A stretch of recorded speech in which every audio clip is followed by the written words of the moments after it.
All right, hello and welcome back to the Basic Bible Podcast. I'm your host, Kevin Thompson. And joining us back on the podcast today is apologist Ray Comfort. Ray, welcome back. Thanks for having me back. It's a good sign.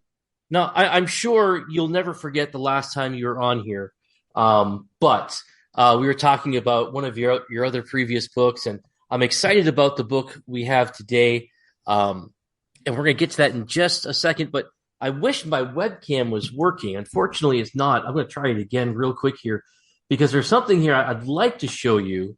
I've got the atheist nightmare in front of me, and I thought you'd appreciate this.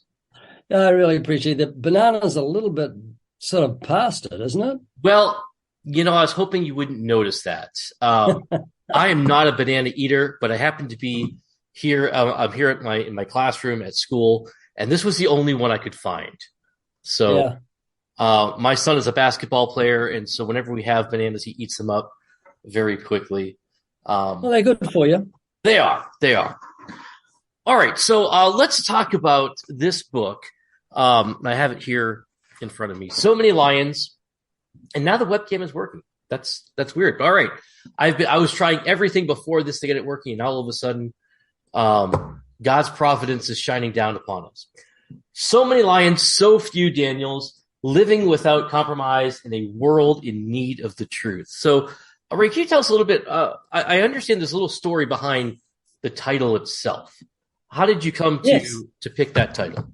It's very exciting. I was inspired by atheists. I saw a T-shirt that said, "Too many Christians and not enough lions." And I thought to myself, oh, that's tasteful. That's as nice as saying, too many blacks and not enough lynching ropes, or too many Jews and not enough Nazi ovens. In fact, it made me so angry, I wrote the book. That book was written out of a righteous indignation. How dare they?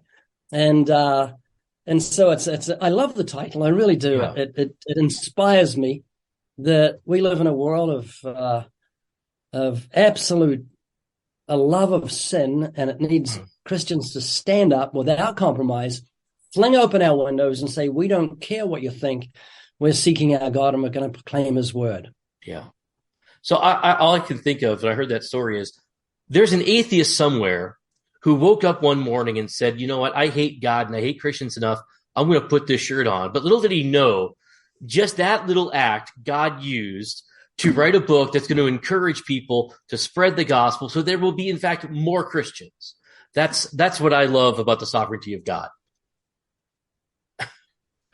Absolutely. Yes. He likes doing things like he did with Joseph, taking things that are negative situations and making them positive.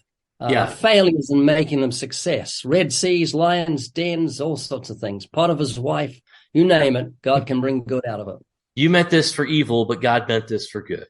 Yes. So praise the Lord for that. So we're going to be talking a lot about evangelism and just standing for the truth, but not just standing for the truth, but standing in a way that we are leading other people in that direction. Because I think there's a lot of people who are just, they're loudmouths, and they love to give their opinions on stuff, whether it's theology or current events or cultural issues. But that's not what this book is about. It's not merely about taking a stand, but taking a stand for Christ, being bold in the face of persecution, but loving your neighbor enough to give him the truth that he desperately needs to know. You think that's a fair assumption? Oh, yes. Let me tell you about a man that I'll see if you can guess who it is. Very, very famous, very rich, very powerful. Men admired him. Women wooed over him because he was so good looking. And thousands would line the streets just to catch a glimpse of him. He's so famous that he's even known nowadays by his initials, JFK, John Fitzgerald Kennedy. But the moment that bullet at the back of his head exploded and catapulted him into eternity, his fame didn't matter, his good looks didn't matter. Right. Nothing mattered except one thing, one question: were his sins forgiven? Yeah. And that's the question we need to ask every time we look at a non-Christian. They may not be taken out of this life with the speed of a bullet, a terrifying bullet, as happened to JFK, but they're going to be taken out of this life, and we need to see across their foreheads either the words forgiven or unforgiven. Right. And that should drive us to reach out to them. I go to a local college twice a day, except Fridays when the college is closed, to witness to people and film them. And Jesus was, this sounds dumb, Jesus was right when he said, the fields are white unto harvest. I find that people are ready for the gospel if the gospel is proclaimed in truth. Excuse me, I got a tadpole in my throat trying to evolve into a frog. You still there? Yeah, I'm still here. Sorry. I had to turn off my camera. Lost your face, but we've still got your sound. Yes. All right. So that's one of the things I was thinking about asking you, but I don't think I need to, in the sense of what is our motivation for evangelism? How do you encourage people who are a little timid? But I think that's it right there. The idea that this is not just a matter of trying to persuade someone from, becoming a Republican from a Democrat, or switching, sports allegiances or something.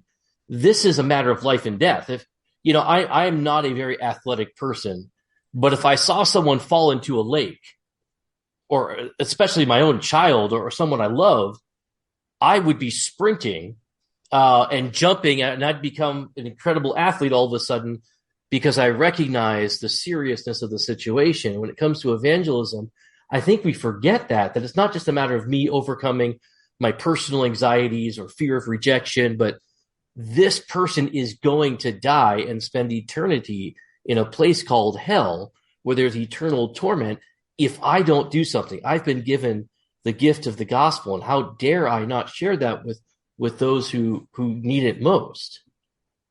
Yeah, well put. I think my big problem is selfishness. It's selfishness that holds me back. It's selfishness that's worried about what people will think. And selfishness that causes me to listen to my fears rather than think of the other person. But Jesus said the fields are white to harvest. And let me just talk about the Great Commission for a minute. Yeah. The Great Commission is an indictment on sinful human nature. The fact that Jesus had to say, go into all the world and preach the gospel to every creature, shows how selfish we are. It's like a doctor has a cure to cancer and someone has to say to him, take the cure to dying patients. He shouldn't have to be told. He should want to run to take that cure. And we shouldn't have to be commanded to go into all the world and preach the gospel to every creature, because we know that people are sitting in the shadow of death. Jesus said the fields are white unto harvest. Are you kidding? This is a Generation X, who's not interested in God. We keep being told that. Well, is Jesus speaking the truth or not? He said the fields are ready for harvest. The problem is we've got the wrong message.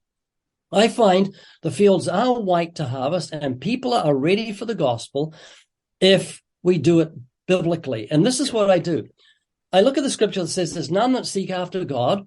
And I think, okay, there's none that seek after God. You can lead a horse to water, you can't make him drink. That old maxim isn't true. You can lead a horse to water, you can't make him drink. You can salt his oats. You can make him thirsty. That's what salt does. It'll make him thirsty and he'll drink water.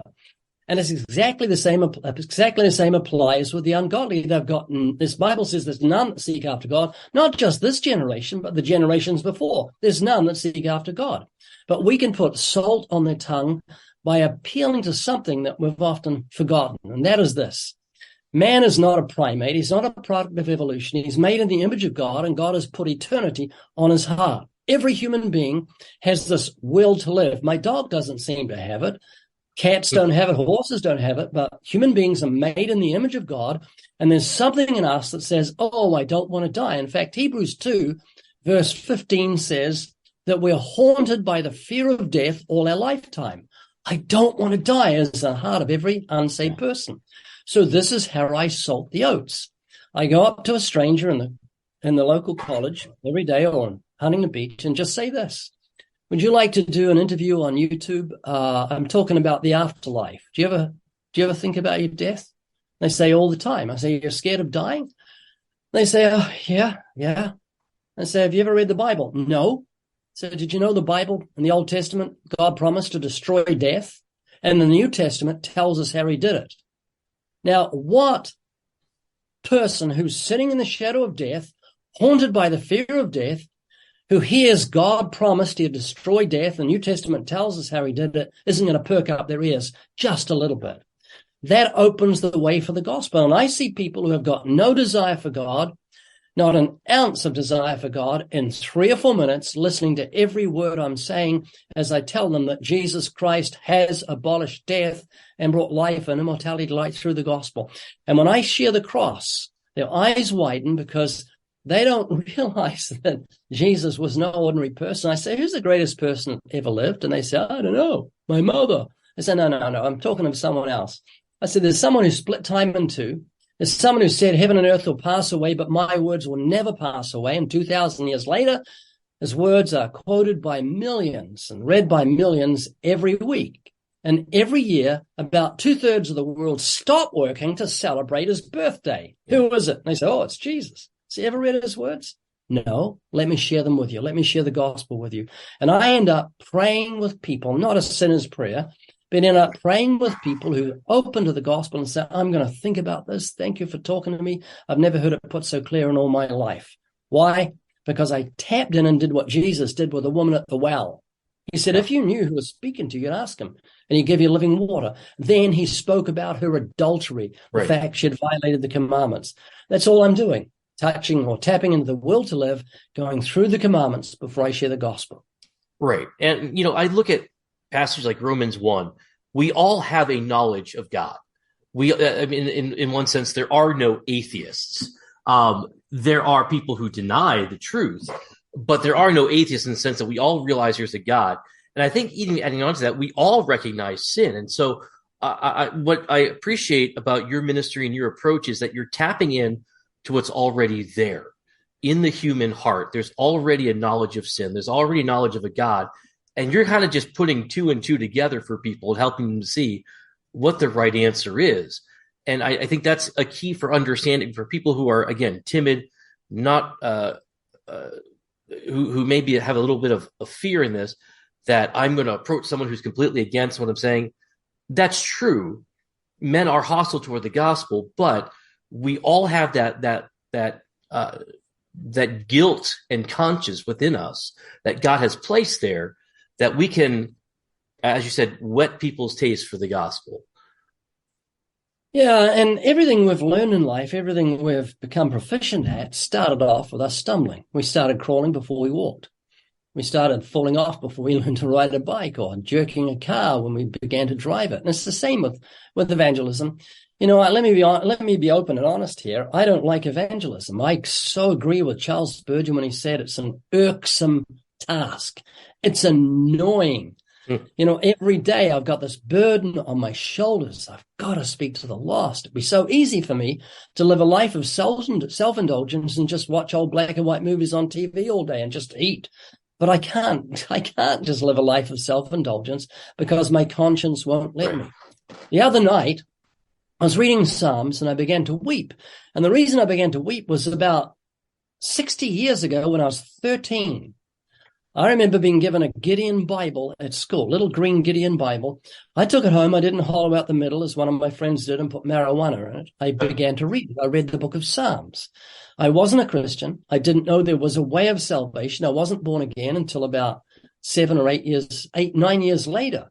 But I was also reminded of something that happened about 2 or 3 months before I came to faith, and that was this. My wife and I went out and had dinner with a pastor. After dinner, he didn't share the gospel with me, but after dinner, I remember sitting on his bed because I was going into his bedroom to get our clothes, our jackets, which were left there. And as I sat on that bed, I said to myself, deep within my heart, I wish he would come and speak to me. Oh, and I didn't know what I wanted him to speak about. And in retrospect, it was my cry for salvation. I was like a blind man groping, saying, show me the way. Somebody show me the way. And every human being is like that. The atheist is like that. It's just that he loves his sin, and you can't blame him. He's got a gorgeous girlfriend. He's having sex with her. It's a delirious pleasure for him. And any talk about God is just going to mess up his greatest pleasure he's having. So he's going to fight it. He's going to deny it. He's going to be like the prodigal son who went away from his father as far as he could because he wanted to do things as he knew his father would frown upon. And atheism is a far country. That's all it is. But I know within the heart of the atheist is the knowledge of his own sins via his conscience and the knowledge of God because the heavens declare the glory of God. Romans 1 They're without excuse because the invisible things of him from the creation of the world are clearly seen. So I don't get into an argument with them about God's existence because I know he knows God exists. I'll say something like this to him. Could it be you're an atheist because if you admit God exists, you know that you're doing things that are morally frowned on by him? And often they say, yeah. So it's not an intellectual argument, it's a moral argument. The problem is they can say that because they have no fear of God before their eyes. They think God is the old man in the sky with gray hair, sitting on a cloud, wearing a pink nightie, touching fingers with Adam. That's what they think God is like. Yeah. When he's the one that made thunder and lightning that scares the living daylights out of us. And it's not even thunder and lightning showing God's anger. It's just nature, what God created doing its thing. So he needs the fear of God, and the way to put the fear of God in him is take him through the commandments and show him he's in great danger of being damned. While we're on this topic, on page 28, this statement really struck me. I believe one of the greatest hindrances, one of the biggest stumbling blocks that people come to Christ is their failure to understand the difference between belief in God and having faith in God. So we're talking about everyone believes in God to some degree. And there are even people who would mistakenly think of themselves as Christians because they have a belief in a God. They might even believe in a guy named Jesus who lived long ago and taught great things, but they don't have faith in God. Can you unpack that statement for us? Yeah, everybody knows God exists in the same way that we know a builder exists when we look at a building. Nothing clever about that. You look at the building and say buildings don't make themselves. Even a child could figure that. So there must be a builder.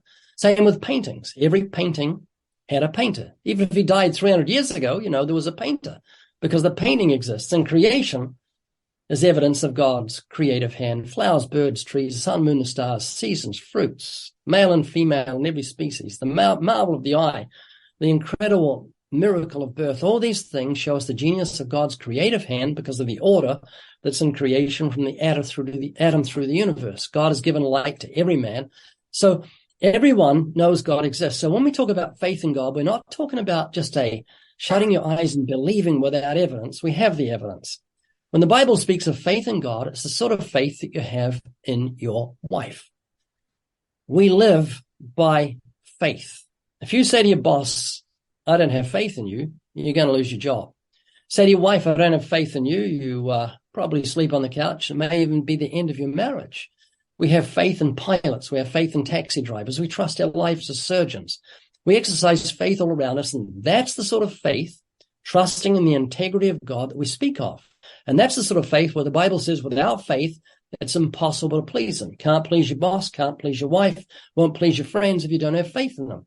So when we approach God, we make sure we don't doubt his promises. Everything is based on one Bible verse. It is impossible for God to lie. He cannot lie. He's without sin.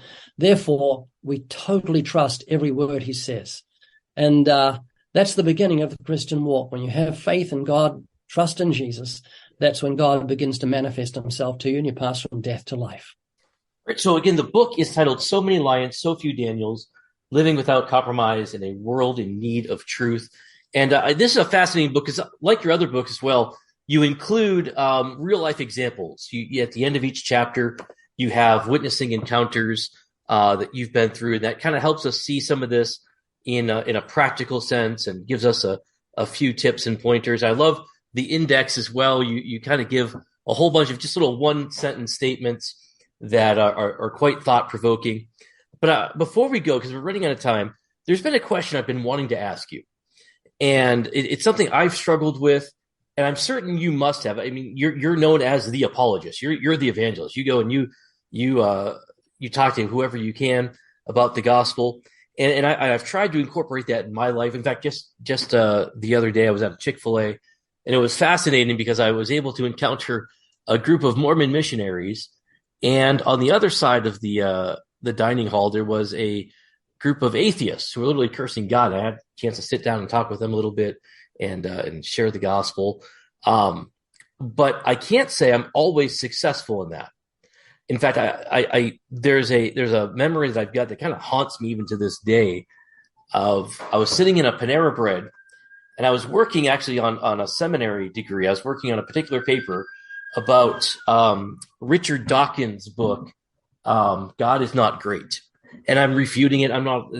And all of a sudden I'm hearing there's a group of guys just a table or two away who are talking about the same book from a vastly different perspective. They're actually talking about it as they love it, and it's an atheist book club. And I thought, wait, what a coincidence.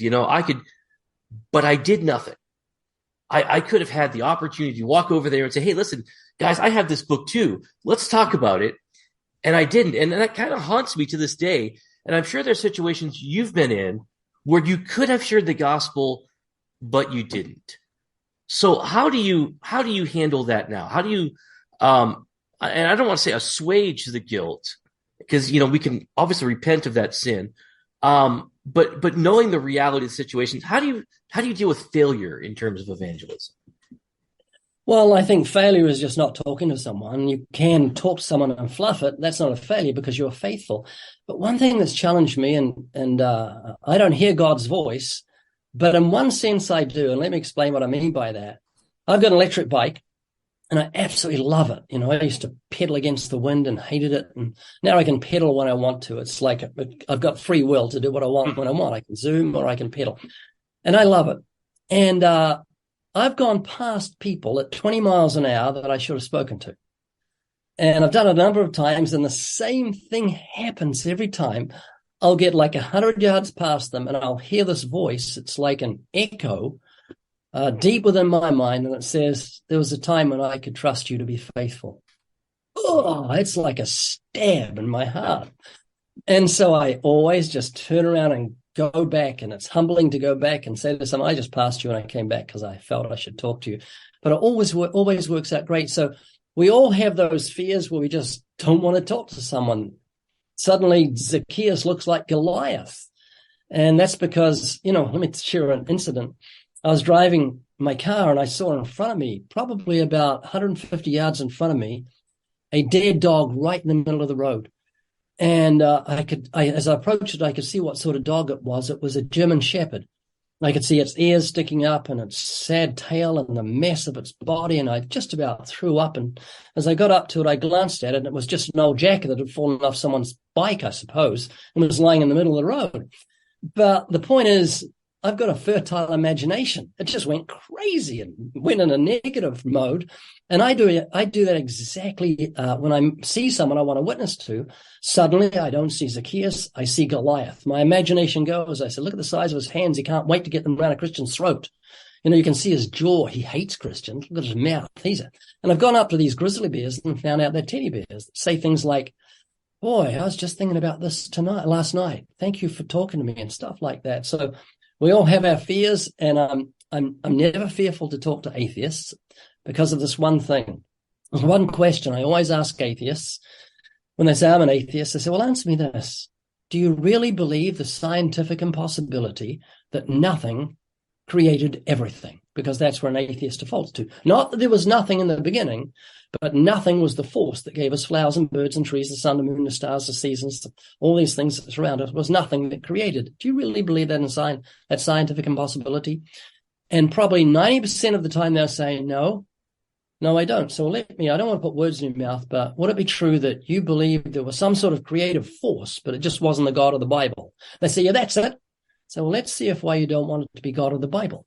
The God of the Bible. And we take them through the commandments and find that he's fornicating, looking at pornography, lying and stealing and blaspheming, and the fact that he's running from God as Adam, trying to hide from God because of his sins. Well, Ray, we want to thank you so much for joining us here today. Our time is just about up. And we want to remind everyone again, the book is So Many Lions, So Few Daniels, Living Without Compromise in a World in Need of Truth.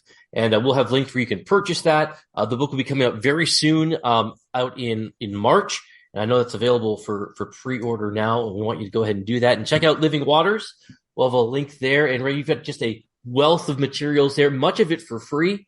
YouTube videos and quite a deal that will edify you and inspire you again to be a bold witness for Christ. So Ray, thank you. Can I mention something else if I may? Absolutely.